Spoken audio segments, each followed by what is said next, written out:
হযরত আবু মুসা রাদিয়াল্লাহু তাআলা আনহু বর্ণনা করেন যে রাসূলুল্লাহ সাল্লাল্লাহু আলাইহি সাল্লাম ইরশাদ করিয়াছেন, যে ব্যক্তি দুই ঠান্ডার সময়ে নামাজ আদায় করে সে জান্নাতে প্রবেশ করিবে।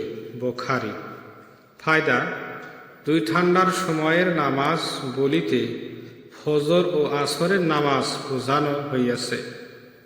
ফজর ঠান্ডার সময়ে শেষের দিকে ও আসর ঠান্ডার সময়ে শুরুতে আদায় করা হয়। এই দুই নামাজকে বিশেষভাবে উল্লেখ করার কারণ হইল ফজরের নামাজ নির্দার পতমিকের কারণে এবং আসরের নামাজ কাজ কামের ব্যস্ততার দরুন আদায় করা কঠিন হইয়া যায়।